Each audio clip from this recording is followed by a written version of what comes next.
Hi guys, welcome back. So we've got some teams for these mouth-watering first round matches, Scotland versus England and Ireland versus Wales. I'm going to go through the teams, let you know what I think of them, and I'd love to know what you guys think of these teams as well.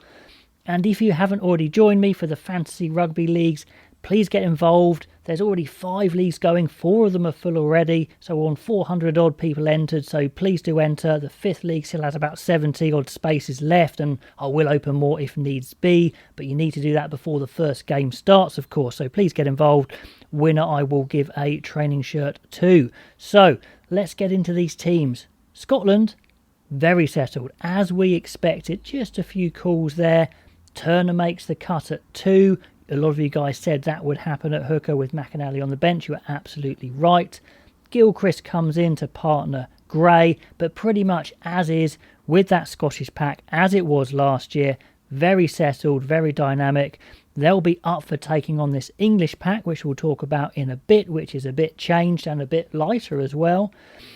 Halfbacks, Price and Russell, obviously, but they're trying out Ben White as the replacement 9. They have been trying quite a lot of 9s recently, and they're giving Ben White a go this time. And Kinghorn, the man who booted out Hastings, if you like, is getting a go as replacement 10. And, well, technically, he is probably a better sub because he does cover back 3, especially if Scotland want to go for a 6-2 split, which they haven't in this game, because they've got Tuipulotu on there as well to cover the centres, and maybe Kinghorn covering the back 3, although Tuipulotu could play wing as well. The centres, they've stuck with Johnson and Harris. I thought maybe Hutchinson might get in there, but no, so they're going tried and tested. Darcy Graham's been playing well, so that rounds out the back 3, which there was a little question over maybe, but Van der Merwe one wing, Hogg on the other. It's very, very settled. They will definitely hope to be better than in the autumn, where they were okay but a little disjointed. But because they're so settled, they should be very decent at home. And they're going to really fancy this because this is a much changed English side. Now, let's go over to England. Even though it's much changed, there's loads of talent in here. There really is. They could be great, but it is a bit unknown. And let's look at this pack. It's lightweight. I'm sure it will be lighter than Scotland's pack, but it's incredibly fast and dynamic. I hope they don't just stick the ball up their jumpers because their whole team is designed to play rugby, move the ball around. So let's hope they can do that. But can they get parity or on top of Scotland's scrum or line out? Well, we'll see. It's a big test. They've gone with the younger dynamic back row of Genge, Cowan-Dickie and Sinclair, even going as far to give vice-captaincy to Genge and Cowan-Dickie, which a few years ago you'd say is looking a long way off. We'll come to the captain in a minute, but they're great around the park. Really, the question marks I have is, can they get the upper hand in the scrum, or will they actually get dominated? Itoje, well, he's run out of partners, really. Laws is out, Hill is out, and Ezekwe comes straight in, which is pretty harsh on Charlie Ewels, even though maybe Ewels isn't a world-class operator. He was the other guy in there, the other experienced second row in there. I was expecting him to start, but no, they bring Ezekwe straight in. Sure, he plays with the Itoje at Saracens, which may help. Maybe a slightly better line-out jumper, but yeah, he's not massive. Itoje's not massive. It's not a big front 5, but it is incredibly dynamic. As is the back row. Ludlam comes in because Laws is out. He goes to 6. And they let Tom Curry, the captain, play his favourite position for once, which is great. I was getting a bit worried that he was going to get shunted to 6 when Laws was out, but no, they let him play 7. He's got the responsibility of captain, so that's the least they can do, I think. But a bit of a surprise at 8 with Sam Simmons getting the nod, even though I thought Dombrandt might come in for a bit of extra bulk. Simmons has been on fire, so is Dombrandt, so I'm glad they're both in there. Barbary, I think, had a slight hamstring tweak, which maybe ruled him out of contention anyway, which is a shame. Youngs was probably always going to start with his experience. Smith, great, starts at 10, and it's good. I think they've got Ford on the bench there. They could have gone for other options, but because they've gone for 5-3 split, they can get Ford there as well. Centres, they've moved Slade into 12 and Daly's at 13. It's very skillful. There's loads of kicking, but it's not massive. There's not a lot of smash and bash in there. Let's see, will they get overpowered or can they use their skills to get out of it. Slade, another vice-captain. They're trying to surround Curry with lots of support there, clearly.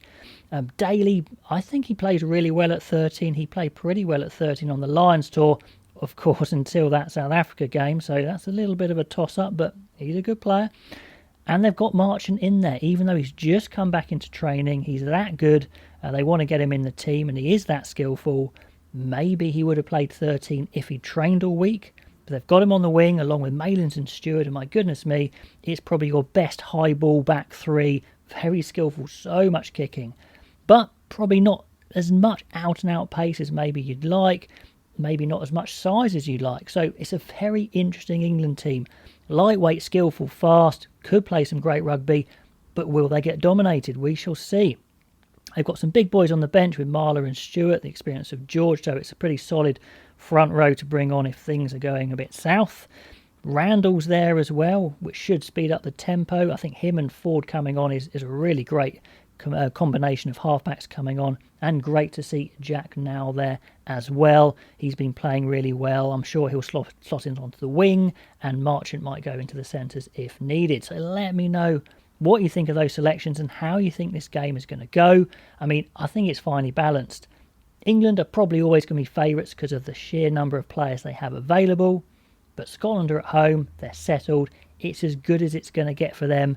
Maybe there's a bit more pressure on them than normal and a bit less on England. I don't know. Let me know what you think.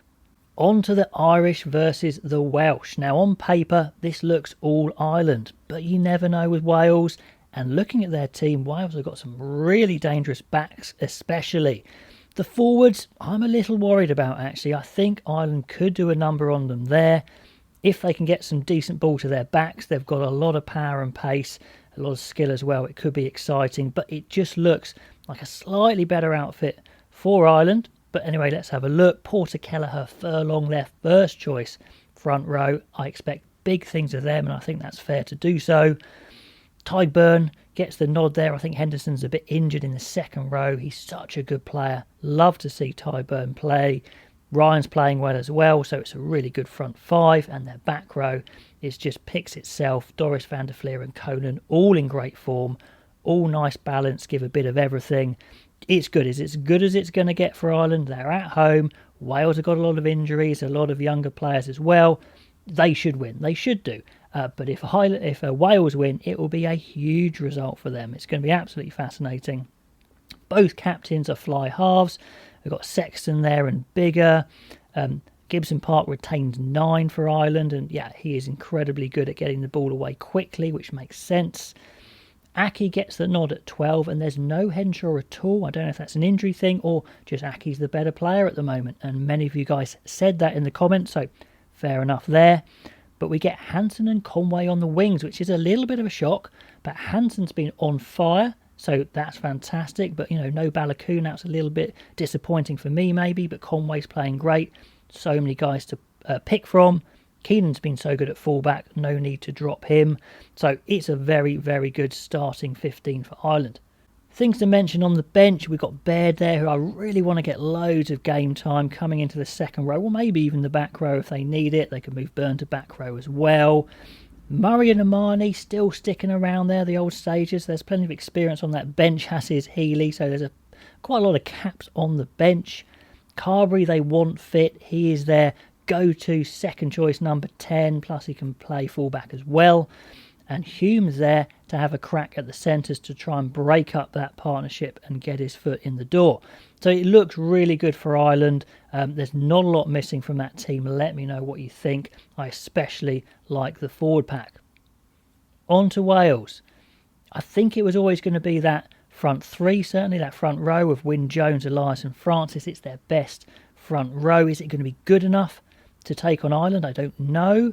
But I am looking forward to see Dowie Lake come on. He's got a serious physical ability and could become Wales' number 1 in the near future.